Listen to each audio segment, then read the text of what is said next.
منځونه کله په دیرو کې او کله په یو پوله باندې کله په بل پوله باندې جماعت نه لرو لکه یو څه نه سیلاونو تخریب کړی دا جماعت چې د ښار او د لرې پرتو ځمکو نه په لسګونه په سلګونه چکریان ورسره نور خلک راځي او همدغه ځای ته راځي د اوبو امکانات ښه پراخ یوازې د جومات هغه کې ناموجود دی یوازې جومات شتون نه لري. نو دې جومات په جوړولو کې زه تاسو سره یو مهمه خبره شریکوم چې دې جومات دپاره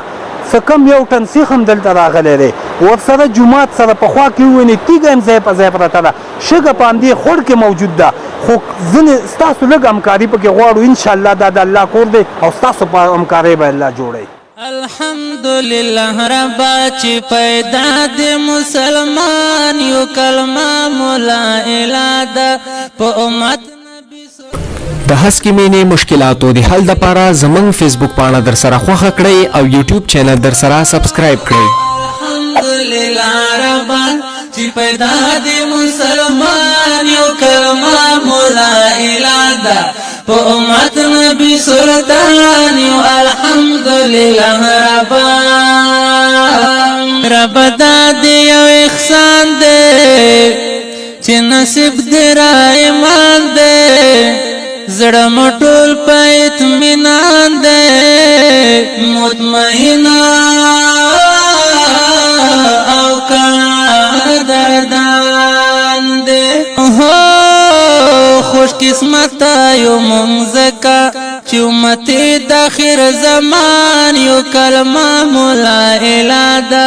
په امت نبی سلطان یو الحمدلله ربان الحمدلله ربان چې پیدا څنګه چې دی ورور خبره وکړه د دې جماعت په اړه باندې دلته مخکې موږ منځونه کړه جمع هم کړې تراویح هم کړې اوس موږ منځونه کله په دیرو کې او کله په یو پوله باندې کله په بل پوله باندې جماعت نه لرو لکه یو څه نه سیلاونو تخریب کړی او بس جماعت یې د منځه وړی ختم کړی دی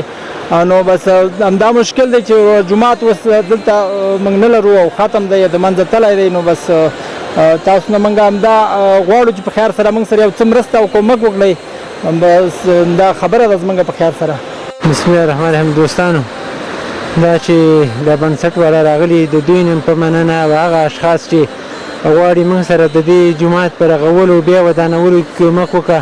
د هغوی نه ډېره مننه کړو او الله نه ورته غواړو چې په زړه کې ورته الله واچوي او دغه کار ترسره کړه ځکه چې دا خو یو صدقه جاریه ده او یو د الله کور دی او دا هغه موقعیت دی دا هغه موقعیت نقطه ده دا جومات چې د ښار او د لرې پرتو ځمکو نه په لسګونه په سلګونه چکریان ورسره نور خلک راځي او همدغه ځای ته راځي د اوبو امکانات ښه پراخ یوازې د جومات هغه کې ناموجود دی یوازې جومات شتون نه لري دا چې د بازار سره نږدې د بازار په څنګ کې موقعیت لري د کلو ګڼ جومات دی ګڼ کلي په همدغه جومات دی په دې ټوله ساحه کې دغه جومات موجود دی خو دا چې د تیرو جنګونو ورسره د طبعي آفتونو سیلاونو له امله تخریب شوی دی بیا غواړو چې د دې په جوړښت او د دې په بیا رغولو او ترمیمولو کې موږ سره مرسته وکړئ موږ سره کومک وکړئ دا به ستاسو د دغه ټیم او هغه اشخاص چې غواړي موږ سره دې په جوړولو کې ډېره مننه وي الله دې اجر وکړي الله نه اجر ورته غواړو. الرحمن الرحیم. السلام علیکم ګرانو خوږو دوستانو الله جل جلاله دې وکړي چې روغ جوړ به یاستئ. نن راغلي وو د ټیم ملګرو سره یو ځای د اوغز ناوې ور کلي کې یم په دغې کلي کې په کوم ځمکه چې زه ولاړ یم دې باندې مخکې د الله کور یعنې یو جومات تېر شوی خو د تېرو بدبخته انقلابونو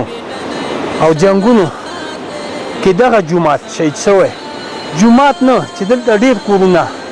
تاسو به خبر یاستئ یا زموږ د موبایل په ښیښو باندې لیدلی شئ چې عزیزانو د تېرو جنګونو همدغه ګټې موږ ته راپرېښې وې چې زموږ کورونه وران زمونږ ورونه شهیدان زمونږ خویندې کونډې زمونږ بچیان یتیمان شو خو یو ځل بیا انشاءالله چې دلته امن راغلی یوازې دلته نه چې د غونډ افغانستان کې الله امن راوستی دی قراري راغلی هغه خلک چې د دې ولسونه بې ځای شوي هغه یو ځل بیا دې ولسونو ته راغلي خو دوستانو اوسېدونکي خلک د دې ځای چې کوم دي دا ډېر بېوسه دي وسې نشته دی موږ سره دغې ورونو د دغې د الله د کور یو موضوع شریکه کړې وه چې په دې باندې مخکې جومات و اوس دغه ځمکه همداسې پرته ده باور وکړئ وویل چې تېره روزه کې مونځونه په کورو کې یا په حجرو کې تراویح کړي دي نو موږ راغلو د ټولو نه خام دا وګڼله چې دغه ویډیو تاسو سره شریکه کړو د دې ولس غږ ستاسو تر غوږو ته رسوو راځئ په دې ځای باندې یو ځل بیا د الله کور جوړوو دغه ځمکه یو ځل بیا د الله په کور باندې آبادوو ستاسو نه پکې کومک او مرسته غواړو هغه د الله په کور کې وکړئ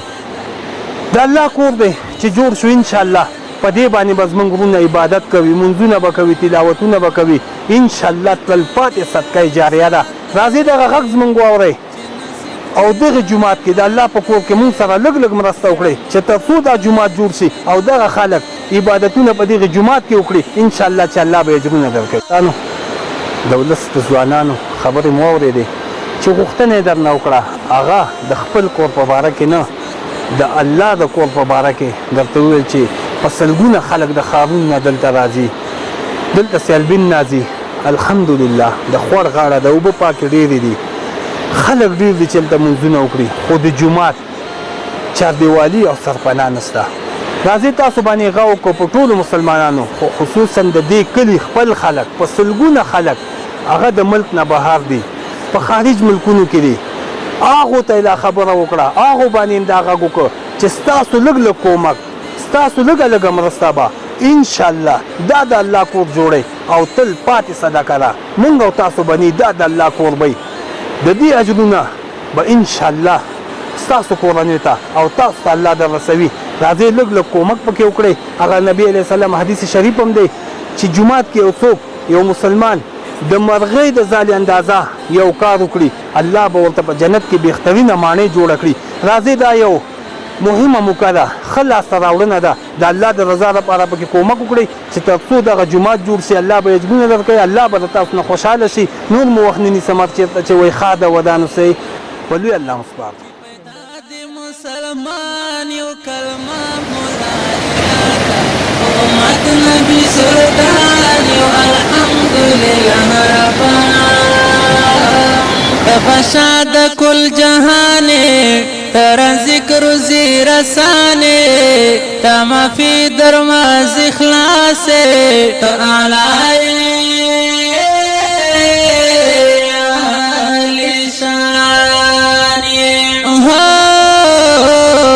مغفرت درا عطا کا کم بیر گناہگاران یو کلمہ مولا الادم و امت نبی سلطان یو الحمدللہ ربا خاص کې مینه مشکلاتو د حل د پاره زمنګ فیسبوک پاڼه در سره خوښه کړئ او یوټیوب چینل در سره سبسکرایب کړئ